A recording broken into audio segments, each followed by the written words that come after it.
Only 1,000 people get to see this lake each day. Spots are gone within minutes of going live. Not only that, but if you miss the cutoff time on the trail, the rangers send you straight back down. This is everything you need to know to hike South Korea's tallest peak, Hallasan.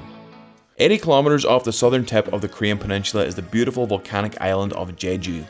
At its center is Hallasan, a dormant volcano with its peak sitting at 1,950 meters above sea level, making it the highest point in South Korea. There are 7 trails on the mountain, but only 2 reach the summit.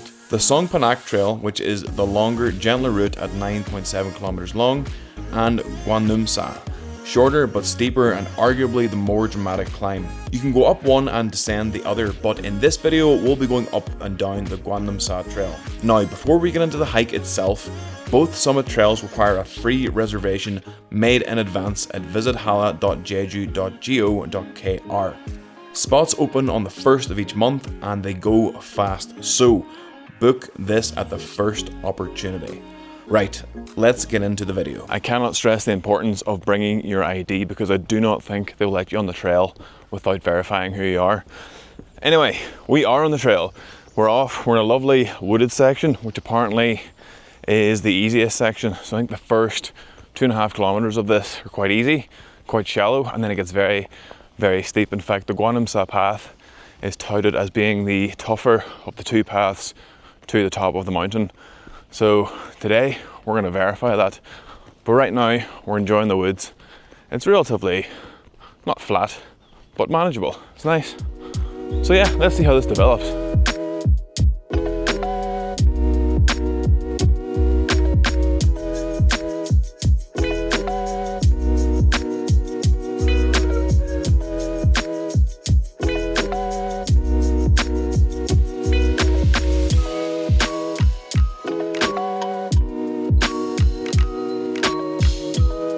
When you're on this trail, you're going to see a map beside the path that denotes your position, but the map will also show you easy, intermediate and hard sections of the path. We've just come through the forest, which is apparently the only easy section on the trail, and now we're straight into a hard section. Just look at these stairs behind me. That's about at least 50 to 60 meters just on stairs, and apparently it's like this the whole way. Anyway, let's get to it.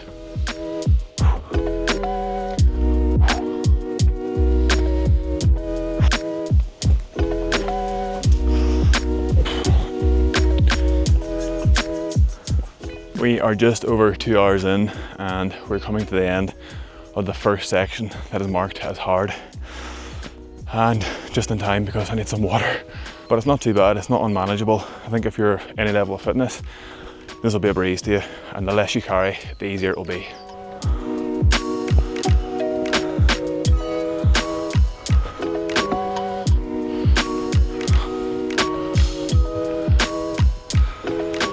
Two and a half hours later, we've reached the shelter.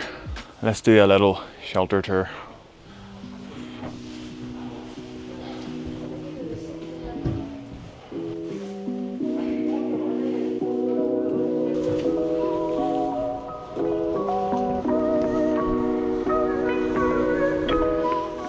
Let's take a look up on top of these toilets, see what the views are like.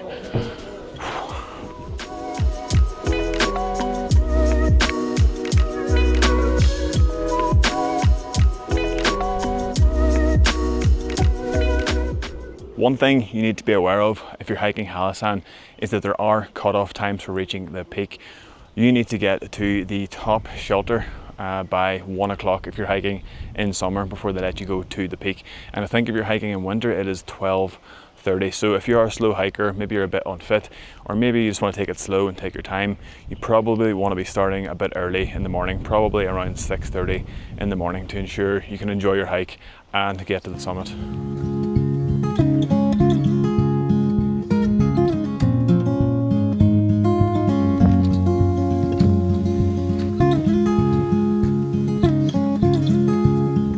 We have left the shelter and we are now on our way to the peak.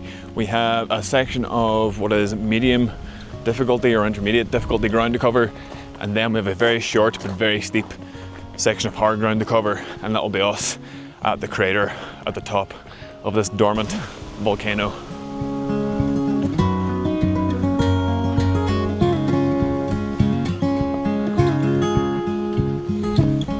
Tell you what, I am glad I brought a fleece because it is so cold in the breeze up here. Even when the sun is beating down on a day like today, we're so high that it's going to be a lot colder up here than it will be down at sea level. So be prepared, bring warm clothes, even if you're coming in summer.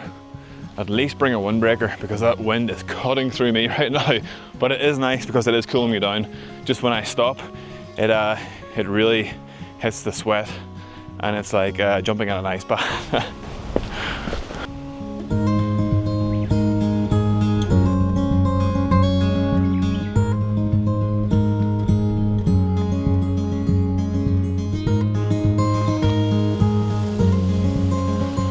That was a very short little section of moderate ground, and now the real climb begins.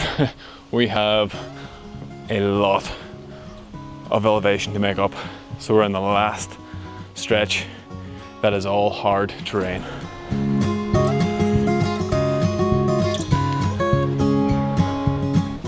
I'm at 1500 meters right now, and what you see behind me is the ruins of an old mountain shelter.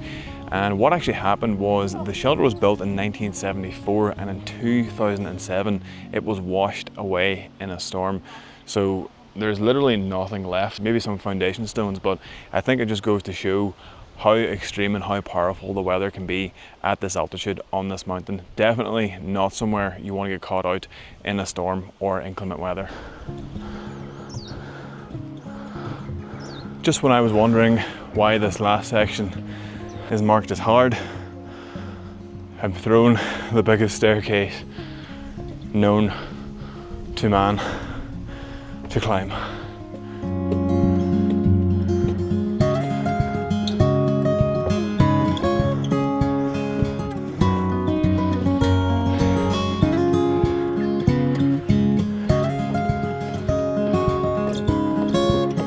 Oh wow, this really does not end.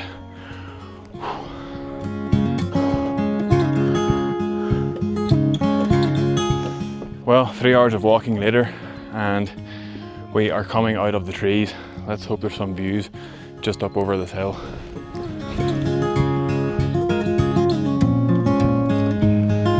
I'm not gonna lie, I'm feeling a little duped because I was led to believe that there would be views on this trail most of the way up, but we're now 3.5 hours in of moving time and we're just starting to get the views. So, disappointing, but it's a nice hike, and I'm sure when we get to the top it will be worth it. But yeah, don't be coming thinking that you're going to have sweeping views over Jeju all the whole way on this hike.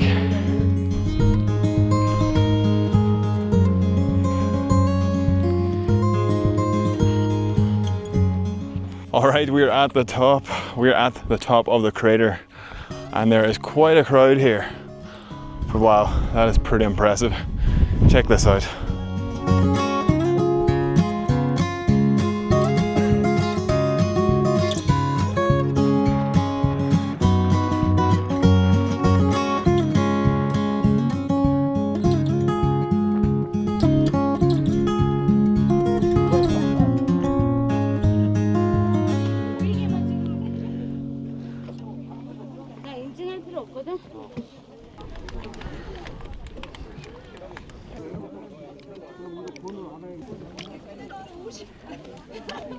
So I've now joined the queue to get my own photo here at the summit. It's pretty mad.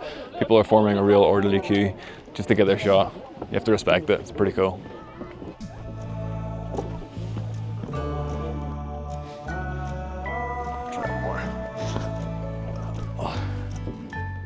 Alright, that was Mount Hallasan. Now all we have to do is get back down the way we came and get to the car.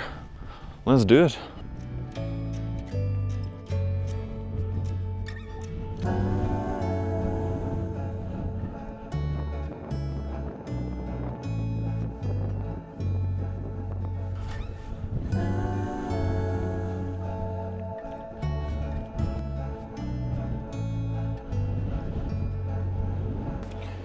Back at the car, fresh t-shirt, got my Crocs on, and my happiness is going very high very quickly.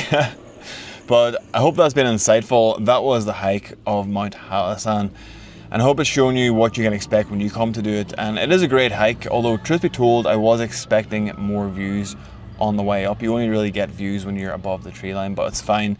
It did not take away from the hike at all. And my total moving time for today was 6 hours 45 minutes, but it's actually about 5 p.m. sharp now. I started the hike at 8 p.m. sharp, so all in all 9 hours from entering the park and getting back to the car. And yeah, I think that's pretty much everything. There's not much else to say.